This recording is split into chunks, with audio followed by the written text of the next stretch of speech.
사람에게 인사 나누겠습니다. 네, 우리 한 번 더 인사 나누실 때 물된 동산의 축복이 있기를 바랍니다. 인사 나누겠습니다. 물된 동산의 축복이 있기를 바랍니다. 네. 아름다운 약속들이 있어요. 네, 가족 간의 약속이 있고 또 연인 사이의 약속이 있죠. 그리고 친구 사이의 약속이 있습니다. 여러분이 기억하시는 아름다운 약속은 어떤 약속이 있나요? 네, 누군가와 맺었던 아름다운 약속. 지난 광복절 연휴에 그 연휴를 앞둔 날에 부산에서 있었던 일인데요. 한 남성이 지구대에 선물 상자를 놓고 떠났어요. 알고 봤더니 이제 거기에 편지도 있었는데 어린이날에 기부할 돈이 부족해서 아이들한테 과자를 사주지 못해서 미안했다라는 거예요. 그래서 폐지를 모아서 기부를 하게 되었다고 합니다. 그 남자는 세 아이의 아빠였고 그 아이 중에 첫째는 상급 장애인이었어요. 그리고 본인도 기초수급자였죠. 그럼에도 불구하고 그는 항상 매해마다 어린이날과 성탄절이 되면 아이들을 위해서 과자와 라면 몇 장의 지폐를 넣어서 그렇게 기부를 하고 있었다라는 거예요. 자신의 어려운 형편에도 불구하고 지역의 아이들을 위해 기부하는 아름다운 사랑을 보게 됩니다. 그리고 어린이날에 지키지 못했던 약속을 8월 15일 앞두고 지킨 아름다운 약속을 우리가 보게 됩니다. 자, 오늘 말씀의 주제도 약속에 대한 말씀이에요. 예레미야서는 사실 무거운 주제를 다루고 있어요. 곧 하나님의 심판과 구원에 대해서 다루고 있어요. 그런데 심판이 가혹한 만큼 약속도 매우 화려한 것을 볼 수가 있어요. 예레미야서에 등장하는 심판은 매우 철저하고 완전한 심판에 대해 말씀하고 있거든요. 반면에 구원의 약속은 매우 황홀하고 큰 소망을 주시는 구원의 약속을 주시고 있죠. 이 구원의 약속으로 인해서 지금 당하는 고난도 이길 수 있는 소망을 갖게 한다는 거예요. 자, 오늘 보면은 예레미야서 중에서도 위로의 책으로 알려진 소제목을 가지고 있는 부분입니다. 네. 예레미야서가 굉장히 길지 않습니까? 그 중에 오늘 이 부분은 위로의 책으로 알려져 있는 부분이에요. 이미 북왕국 이스라엘은 멸망을 했고요. 그리고 이제 남왕국 유다마저 멸망을 앞두고 있어요. 이제 임박해 있는 상태예요. 오늘 위로의 책은 우리에게 이렇게 말씀을 하고 있어요. 너희가 멸망을 당하게 될 거야. 심지어 너희의 존재 이유였던 예루살렘 성전도 파괴가 될 거야. 그러나 다시 새롭게 세워줄 거야. 놀라운 약속이 너에게 새롭게 주어질 거야. 이 약속으로 인해 너희 마음이 두려움보다 소망이 가득하게 될 거야 라고 말씀하고 있는 거예요. 이것이 바로 예레미야서의 내용이에요. 자, 오늘 성경은 물된 동산에 약속을 주고 있어요. 이 약속의 특별한 점은 우리의 영혼뿐만 아니라 우리의 삶에도 모두 풍족해진다는 약속인 것이죠. 그래서 우리의 영혼과 삶이 이분화되어 나누어진 것이 아니라 모든 면에서 물된 동산의 약속이 주어진다고 우리에게 말씀하고 있어요. 여러분 좋지 않습니까? 네, 저는 이 내용으로 너무 대단하다. 하나님의 약속이 정말 대단한 것이구나 라는 것을 느끼게 됩니다. 오늘 여러분의 영혼과 삶에 물된 동산의 은혜가 임할 수 있기를 소원합니다. 하나님의 아름다운 약속이 임하는 여러분의 삶이 될 수 있기를 소원합니다. 자, 첫 번째로 영혼이 잘되고 범사가 형통하게 된다라는 거예요. 예, 우리가 요한 3서 2절의 말씀이지 않습니까? 자, 하나님의 약속이 한쪽으로 치우치지 않아요. 하나님의 약속이 영혼도 잘되고 범사도 형통하게 해 주신다라는 거예요. 자, 11절의 말씀을 보겠습니다. 11절입니다. 여호와께서 야곱을 구원하시되 그들보다 강한 자의 손에서 속량하셨으니 아멘. 자, 이 하나님의 구원이 영혼에 한정되지 않죠. 우리의 삶에도 구원이 임한다는 것이죠. 유다가 바벨론에 의해서 멸망을 당하게 되지만 결국 예루살렘으로 돌아오게 된다는 거예요. 그래서 자유를 누리는 삶이 될 거라고 약속을 주시고 계세요. 자, 하나님께서 이루실 구체적인 약속이 소개되고 있어요. 자, 12절의 말씀을 보면요. 12절입니다. 그들이 와서 시온의 높은 곳에서 찬송하며 여호와의 복 곧 곡식과 새 포도주와 기름과 어린 양의 때와 소의 때를 얻고 크게 기뻐하리라. 그 심령은 물된 농산 같겠고 다시는 근심이 없으리로다 할지어다. 아멘. 자, 하나님께서 주실 복에 대해서 구체적으로 여러 가지를 열거하고 있어요. 곡식, 포도주, 기름, 어린 양의 때, 소의 때, 이것이 가득하게 될 것이다. 자, 여러분, 이런 것들을 보면 어떤 느낌이 드시나요? 마치 어떤 명절날과 같은 그런 기분이 들고 우리가 가장 모든 것이 잘 되어지는 그런 모습을 보게 되는 것이죠.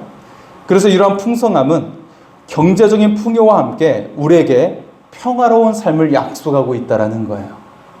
네. 단순한 물질의 풍성함만이 아니라 평화로운 삶이 이어진다라는 것을 약속하고 있는 것이죠. 자, 그리고 이어지는 말씀에 보면 그 심령은 물된 동산 같겠고라고 말씀을 했어요. 여기서 심령은 히브리어 네페쉬임이 쓰여졌는데 그 원형이 네페쉬입니다. 자, 그래서 거기에 담겨 있는 뜻은 우리의 존재, 자아, 영혼을 의미하는 단어이죠. 따라서 그의 영혼과 그의 존재가 물된 동산 같다라는 의미를 담고 있어요. 우리의 영혼과 우리의 존재가 물된 동산과 같아진다면 어떤 사람이 될까요? 그는 매우 자존감이 높은 사람이 되는 거예요. 그래서 내게 능력 주신 자 안에서 내가 모든 것을 할 수 있나이다 라고 믿는 사람이 되는 것이죠. 이 사람이 바로 그 심령이 물된 동산 같은 사람이에요. 여러분의 영혼과 삶이 물된 동산의 삶이 될 수 있기를 소원합니다. 자, 그래서 두 번째는 모든 세대가 하나 되고 즐거워하게 된다는 것입니다. 여러분, 한국은 세대 간의 분열이 늘어가고 있죠. 그리고 심지어는 남녀의 갈등을 부추기는 그런 사람들도 있어요. 존재하고 있어요. 과연 이런 분열을 누가 조작하고 있나? 이 분열을 일삼는 일을 가장 대표적으로 하는 존재가 있죠. 누가 하죠? 원수 마귀 사탄이 하고 있죠. 반면 분열을 화해로 바꾸시는 분이 계세요. 바로 예수 그리스도께서 하십니다. 네.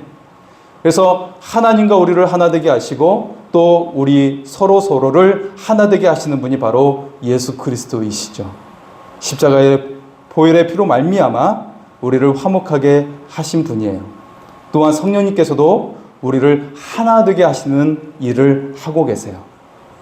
따라서 성부, 성자, 성령의 삼위일체 하나님께서는 하나 되는 일을 하게 하신다라는 거예요. 반면 원수 마귀는 분열을 조작하고 있다는 것이죠.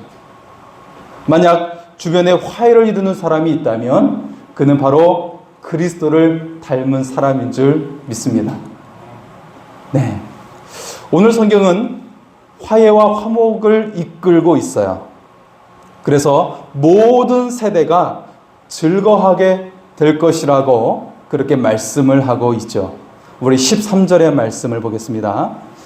그때 처녀는 춤추며 즐거워하겠고 청년과 노인은 함께 즐거워하리니 내가 그들의 슬픔을 돌려서 즐겁게 하며 그들을 위로하여 그들의 근심으로부터 기쁨을 얻게 할 것임이라. 아멘. 우리가 예레미야서의 말씀을 보고 있는데요. 예레미야와 예레미야 애가는 둘 다 선지자 예레미야가 기록을 했어요. 그런데 이 두 성경에 매우 큰 특징이 나타나는데 그것은 곧 처녀, 여인이라는 단어를 굉장히 많이 등장시키고 있다는 거예요. 사실 이스라엘이란 단어 자체가 여성형으로 쓰여 있죠. 그래서 여인이라는 지칭이 이스라엘을 가리키기도 하죠. 또한 아이들의 어머니, 그리고 잉태한 여인, 남편을 잃은 여인이 등장하는데 구체적으로 이런 여성을 가리키는 단어이기도 한다는 거예요. 가장 압도적인 것은 모든 것을 잃고 자녀마저 잃어버려서 너무나도 많이 울어서 울음소리조차 낼 수 없는 여인이 등장하고 있다는 거예요. 너무나도 슬퍼서, 너무나도 많이 울어서 힘이 다 소진되어 더 이상 울음소리를 낼 수 없는 여인을 등장시키고 있다는 것이죠. 그런 여성이 예레미야 예가에 강력하게 등장하고 있어요. 자, 이스라엘 자체가 그런 슬픔을 당했지만 실제로 남편과 자녀를 적들에게 빼앗긴 연약한 여성이 등장하고 있다는 거예요. 성경은 어떤 페미니즘을 이야기하면서 여성을 강하게 나타내는 그런 성경이 아닙니다. 또한 한편으로는 남자가 우월하다고 하는 우월주의에 빠져 있는 그런 성경도 아니죠. 성경이 강조하는 것은 모든 사람이 평등하고 사랑받을 존재라고 말씀하고 있는 거예요. 그 사랑으로 약자를 함께 사랑하라고 말씀하고 있는 것이죠. 성경은 한쪽에 치우쳐서 자신의 고통만 봐달라고 하는 편향된 사랑을 말씀하고 있지 않아요. 성경은 서로의 사랑에 대해 말씀하고 있어요. 함께하는 사랑에 대해 말씀을 하고 있는 것이죠.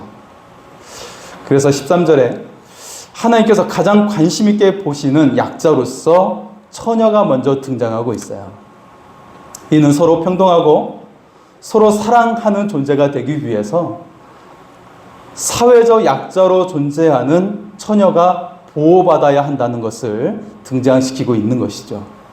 누가 먼저 앞서고 뒤서고의 문제가 아니라 함께 사랑하기 위해서 사회적으로 가장 연약한 사람을 보호해야 한다는 것을 의미하고 있는 거예요. 여러분, 한국에 성인 남자로서 실종자가 해마다 몇 명인 줄 아세요? 매 해마다 몇 명이 실종되는지 아십니까? 7만 명이 실종되고 있어요. 이 7만 명이라는 숫자는 춘향기의 도시로 알려져 있는 남원시의 인구가 7만 명이에요. 그러니까 해마다 하나의 소도시 인구가 없어진다고 생각하시면 돼요. 사라지고 있다. 실종되고 있다라고 생각하시면 됩니다. 그리고 그 중에서도 해마다 1,000명이 사망 상태로 발견된다는 거예요. 하루에 3명꼴로 사망한 상태로 발견이 된다는 것이죠. 여러분, 이 땅에 하나님의 빛이 비추이기를 소원합니다. 오늘 우리도 연약한 자에게 손을 내밀 수 있기를 소원합니다. 지금도 누군가는 방안을 잠그고 숨어 있는 사람들이 있다라는 거예요. 밖으로 나오지 못하고 어둠 속에 묻혀 있는 사람이 있다라는 것입니다. 우리가 이 땅에 연약한 자에게 손을 내밀고 우리 모두가 빛 가운데 거할 수 있기를 소원합니다. 여러분, 오늘 13절은 말씀하고 있어요. 순결한 처녀가 부끄럼 없이 춤을 춘다는 거예요. 그리고 감정이 묻어진 노인이 춤을 추며 크게 기뻐하게 된다는 거예요. 이처럼 모든 세대가 하나가 되고 함께 즐거워하게 된다는 것이죠. 그리고 상황이 바뀌는 단어가 등장을 하고 있어요. 그들의 슬픔을 돌려서 즐겁게 한다는 거예요. 그들의 근심으로부터 기쁨을 얻게 된다는 것입니다. 너희의 삶의 기쁨과 소망의 변화가 있게 될 것이라고 약속을 하고 있어요. 오늘 대한민국의 모든 세대가 하나가 되고 함께 즐거워하는 변화가 일어날 수 있기를 소원합니다. 오늘 여러분의 삶에 슬픔이 기쁨으로 바뀌고 근심이 소망으로 바뀌는 은혜의 역사가 일어날 수 있기를 소원합니다. 그리고 세 번째는 영혼의 풍요를 누리게 된다는 것입니다. 물쟁동산의 약속은 영혼의 풍요를 누리게 하죠. 영혼의 풍요를 누린 사람은 모든 일이 잘 되는, 형통하게 되는 일이 일어나게 됩니다. 자, 14절의 말씀을 보겠습니다. 14절입니다. 내가 기름으로 제사장들의 마음을 흡족하게 하며 내 복으로 내 백성을 만족하게 하리라. 여호와의 말씀이니라. 아멘. 하나님의 기름으로 제사장의 마음을 흡족하게 하겠다라는 거예요. 여러분, 제사장은 어떤 역할을 합니까? 하나님과 백성을 연결해 주는 역할을 하죠. 그래서 사람들에게 하늘의 문이 열리게 하고 하늘의 은총이 임하게 하는 역할을 하는 것을 우리가 알 수가 있어요. 그런데 여기에 마음이라고 하는 히브리어 단어가 네페시가 사용되고 있는데, 좀 전에 12절에서 등장하는 심령이라는 단어와 같은 단어로 쓰여지고 있어요. 즉, 제사장들의 존재와 영혼이 만족하게 된다는 거예요. 그리고 이것을 백성들과 연결을 시키고 있어요. 자, 여기에 들어있는 의미가 무엇일까요? 백성들이 지금까지는 하나님께 제사를 잘 드리지 않았다라는 거예요. 자, 백성들이 제사를 드리지 않으면 어떤 일이 일어나게 되죠? 그렇게 되면 희생제사로 생활할 수 있게 되는 제사장들이 생활을 할 수 없게 되면서 그 직에서 벗어나게 되는 거예요. 제사장직을 하지 못하고 그가 노동을 하든지 다른 사람의 일꾼이 되어서 일하게 된다는 거예요.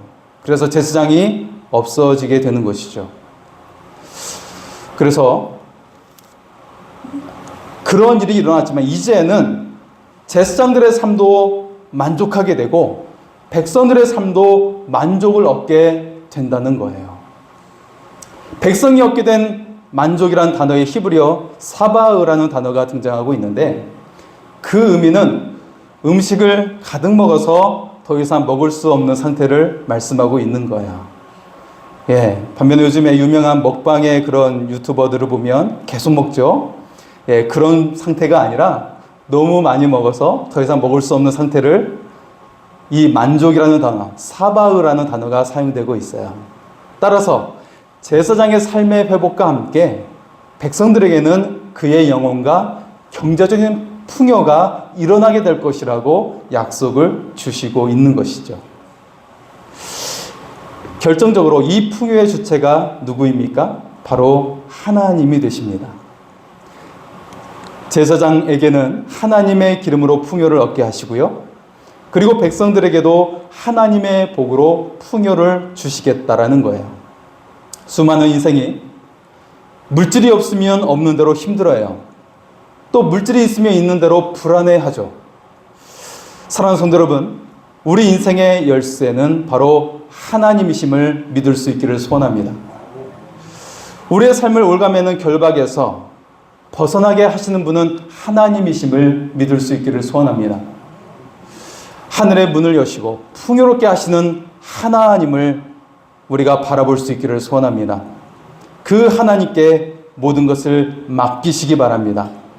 오직 하나님만을 의지하며 살아갈 수 있기를 소원합니다. 하나님께서 풍성한 은혜로 여러분과 함께 하실 줄 믿습니다. 마지막 네 번째는 복된 소식을 전하게 된다는 것입니다. 오늘 하나님은 우리에게 물된 동산의 약속을 주시고 계세요. 영혼이 잘 되고 범사가 풍성하게 되는 약속을 주시고 계시죠. 슬픔이 즐거움으로 변하게 됩니다. 그리고 근심이 기쁨으로 바뀌게 됩니다. 이전에 겪은 극심한 고통이 이제는 도리어 큰 기쁨이요 환희로 바뀌게 됩니다. 이 놀라운 소식을 모든 사람에게 전하라고 말씀을 하고 있어요. 오늘 본문 전체의 내용에 대한 명령어가 등장하고 있어요. 이런 약속을 주시는데 너희는 이렇게 하라고 명령의 말씀을 주시고 있는 것이죠. 우리 10절의 말씀으로 한번 볼까요? 10절입니다. 이방들이여 너희는 여호와의 말씀을 듣고 먼 섬에 전파하여 이르기를 이스라엘을 흩으신 자가 그를 모으시고 목자가 그 양떼에게 행함같이 그를 지키시리로다. 아멘. 자, 이 말씀의 원어를 보면 가장 먼저 등장하는 단어가 쉬무라는 단어예요. 여러분 쉐마라는 단어 들어보셨죠? 쉐마 이스라엘, 이스라엘아 들으라라는 그런 말씀인데 바로 그 원형이 되는 쉐마라는 단어가 등장하고 있는 것이죠. 너희는 들으라라는 거예요. 자, 누구에게 들으라고 말씀하고 있죠? 이방들이여라고 말씀하고 있어요. 이 말의 원어적인 의미는 민족들이여라는 의미입니다. 여호와의 말씀을 듣고 먼 섬에 전파하라. 그렇게 명령하고 있어요. 누구에게 전하고 있죠? 모든 민족에게 전하라고 말씀을 하고 있는 거예요. 자, 이 전파하라. 이 말씀 속에 깊은 의미가 담겨져 있는데요. 밝은 빛 아래에 두어 명확하게 보게 하라라고 그런 의미를 담고 있어요. 그런데 이것이 능동형으로 사용되고 있어서 그래서 진실을 조금도 가감 없이 명확하게 보고 전파하라라고 우리에게 말씀하고 있는 것이죠. 자, 그런데 여러분 어떤 내용을 전해야 하는지 여기에서 질문이 생깁니다. 무엇을 전해야 하는 것일까요? 우리가 유명해지고 부자가 되는 방법을 알려줘야 할까요? 자, 우리가 앞서 읽었던 11절 말씀에 보면 매우 명확하게 이것에 대해 말씀을 하고 있어요. 여호와께서 구원하시고 속량하신 것을 전파하라는 거예요.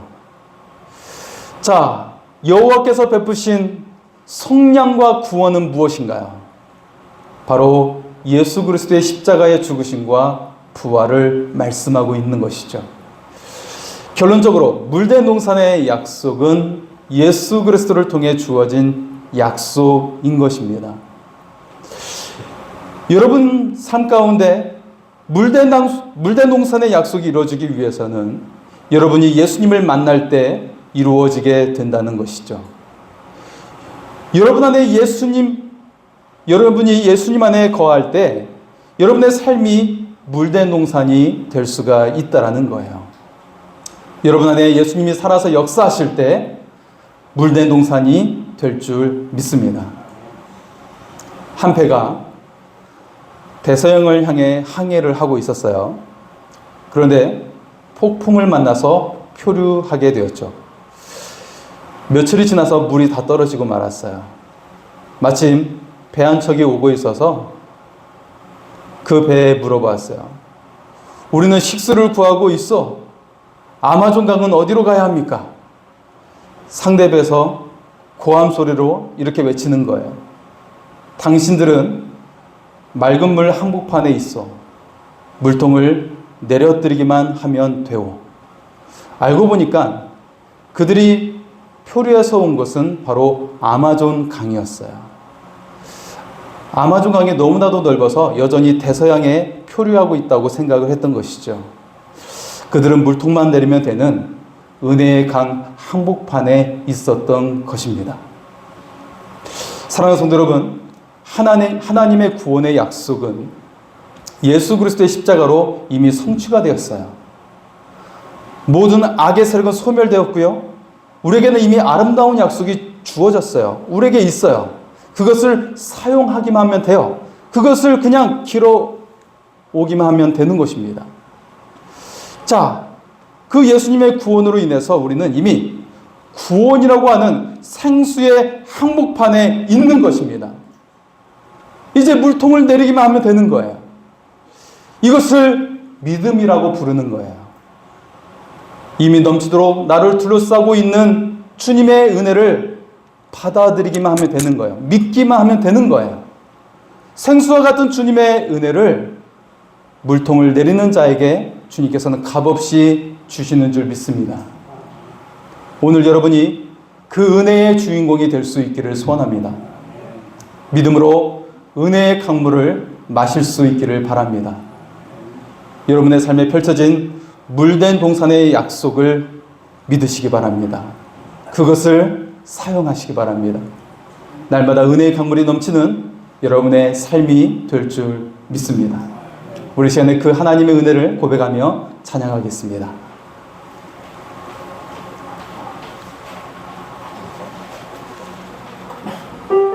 내가